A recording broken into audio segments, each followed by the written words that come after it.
उसने कहा यार जो जेल में आते हैं उनके तो चेहरे ऐसे लटके रहते हैं, इसको फांसी की सजा होने वाली है, इसको ये होने वाला है। लेकिन यहाँ पर वो आकर कहते हैं यार तू कौन से केस में अंदर आया? तो ओ बेटे तू तो ऐसे केस में आया, अब नहीं बच सकता, जेल मेरा बर्बाद हो सकता था, हो सकता था। आप मुझे डरा रहे हैं, परमेश्वर तूने मुझे बर्बाद क्यों कर दिया, तूने मुझे कह रहे जेल में क्यों डाल दिया, तूने मुझे खड्डे में क्यों डाल दिया, तू मुझे दुख में क्यों लेकर आया? मेरा परमेश्वर बहुत बड़ा मैंने बाहर कट के ला जाएगा। हालेलुया।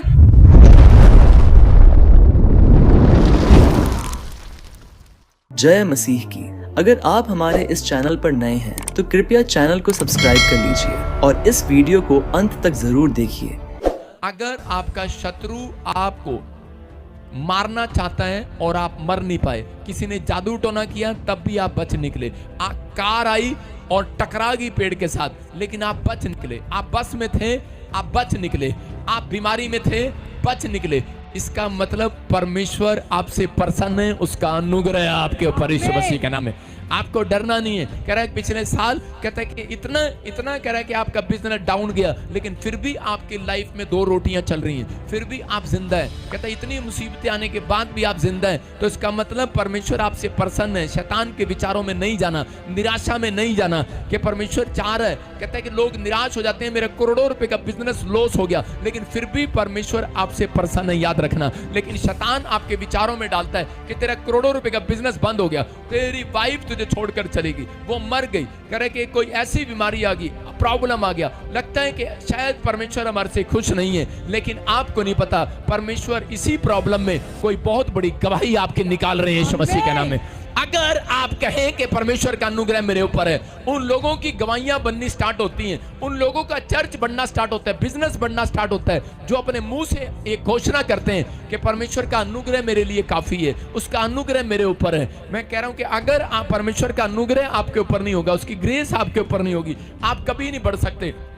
यूसुफ के भाइयों ने उसको मारना चाहा, यूसुफ के पास पैसा नहीं था, कुछ नहीं था उसके पास, लेकिन वो अकेला रहता, सिर्फ एक ही बात बोलता कि परमेश्वर का अनुग्रह मेरे ऊपर है, और कोई मौत उसको छूने ना पाई, कोई भी गरीबी उसको छूने ना पाई। लेकिन उसको बहुत सारे लोगों ने उसको धुतकारा, उसको जेल में भी डाल दिया, उसको पसंद नहीं किया, लेकिन गुलाम बनकर रहा, जेल में रहा, बर्बाद हो सकता था वो व्यक्ति के बर्बाद होकर उसको लगता होगा कि शायद मैं बर्बाद हो गया हूं, हो सकता था कि वो परमेश्वर को छोड़ देता और कहता परमेश्वर तूने मुझे बर्बाद क्यों कर दिया, तूने मुझे कह रहे जेल में क्यों डाल दिया, तूने मुझे खड्डे में क्यों डाल दिया, तू मुझे दुख में क्यों लेकर आया। लेकिन उसके विचार ऐसे नहीं थे, उसकी बोल बाणी ऐसी नहीं थी, उसने उसी समय अपने शब्दों में कड़वाहट नहीं लेकर आया, लेकिन वो जानता था परमेश्वर का अनुग्रह मेरे ऊपर है। और एक दिन उसने डींगे मारना शुरू कर दिया। क्या करना शुरू कर दिया? डींगे मारना शुरू कर दिया। वो हमेशा डींगे मारता था, कहता परमेश्वर का अनुग्रह मेरे ऊपर है। जब उसके भाई उसके पास आते थे तो उसी समय बोलता था,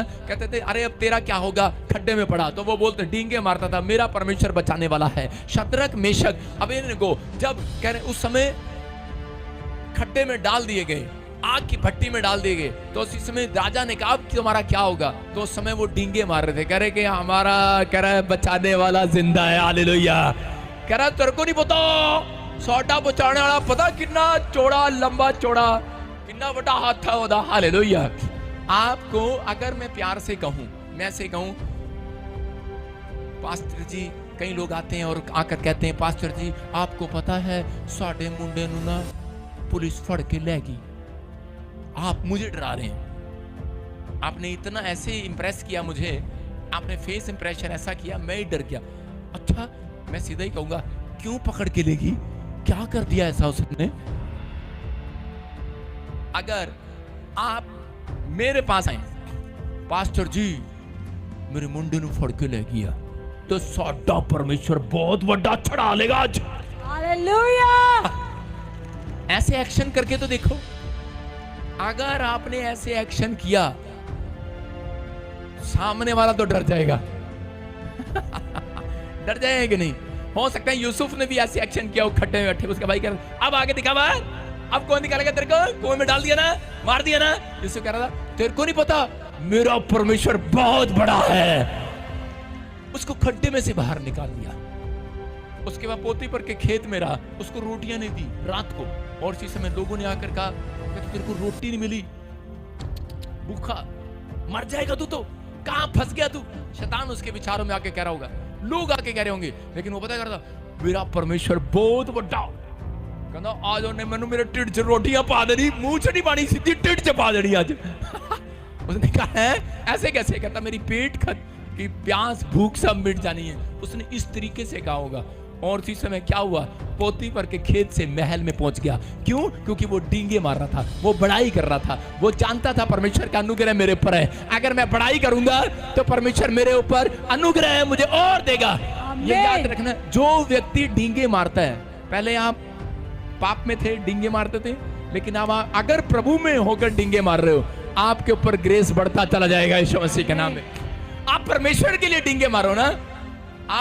आप लोगों के लिए डींगे मारते थे कि नहीं डींगे, लेकिन परमेश्वर आज आपको बता रहा है कि यूसुफ जो है वो जब उसको रानी ने जेल में डाल दिया तो उसी समय जेल में पड़ा हुआ लोग कह रहे हैं उसको, उसके पास में पड़ोसी कह रहे हैं, कहते ओ बेटे तू तो ऐसे केस में आया, अब नहीं बच सकता।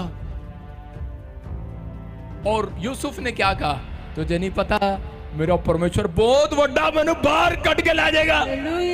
उसने कहा यार जो जेल में आते हैं उनके तो चेहरे ऐसे लटके रहते हैं, इसको फांसी की सजा होने वाली है, इसको ये होने वाला है, लेकिन यहाँ पर वो आके कहते हैं यार तू कौन से केस में अंदर आया? कहता यार मैं ना मर्डर करता सीगा,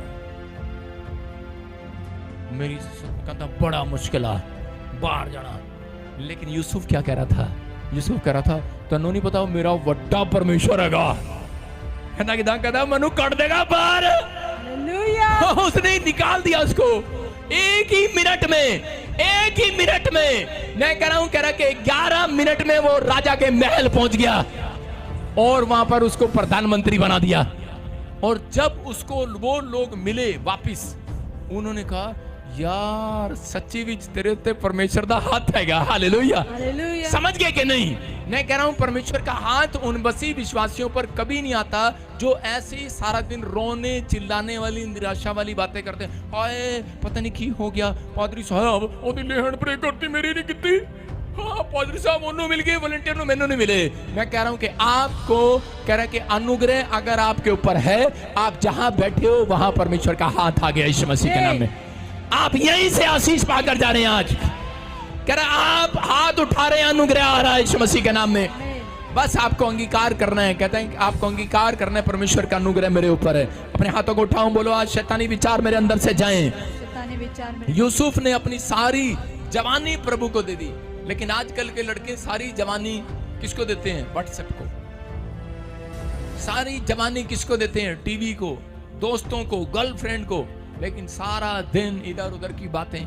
आजकल की औरतें सारा टाइम किसको देती हैं? बस चुगली में, बुराई में, क्या हो रहा पड़ोस में, क्या हो रहा वहां, क्या हो रहा मासी ने क्या कहा, ताई ने क्या कहा, चाची ने क्या कहा। लेकिन परमेश्वर ऐसे लोगों को कभी जयवंत नहीं करते जो पाप में रहते हैं, विचारों में निराश रहते हैं। परमेश्वर उस व्यक्ति को बढ़ाना चाहते हैं, उसका टाइम चेंज करना चाहते हैं, जो कह रहे हैं कि परमेश्वर के लिए कहता है कि आगे निकल कर आना चाहता है, अपने जीवन को परमेश्वर को देना चाहता है, आत्मिक चाल चलना चाहता है। यूसुफ बचपन से परमेश्वर के साथ चला और यूसुफ ने अपने कह रहे कि उस समय, मैं कह रहा हूं कि बाइबल बताती है कि 8 साल की उम्र में यीशु मसीह मंदिर में खड़ा हो गया जाकर। हो सकता है कह रहे कि आप 8 साल में, 10 साल में, 12 साल में आपने प्रभु को जान लिया हो, लेकिन उसके बाद आप बैक स्लाइड हो गए हो, उसका कोई फायदा नहीं। लेकिन अगर आप प्रभु में आने के बाद अड़े और खड़े हुए हैं और आप कह रहे हैं, अपनी बात पर अड़े हुए हैं कि परमेश्वर चाहे दुख आए, बीमारी आए, समस्या आए, कर्जा आए, चाहे कैसी भी परिस्थिति आए, परमेश्वर मैं जानता हूं मेरे ऊपर अनुग्रह है, मेरी परिस्थितियां 11 मिनट में पलट देगा मेरा परमेश्वर। आपको अपने विचारों में पैदा करनी है ये बात कि आपका परमेश्वर आपकी सिचुएशन को कहते हैं पलट सकता है।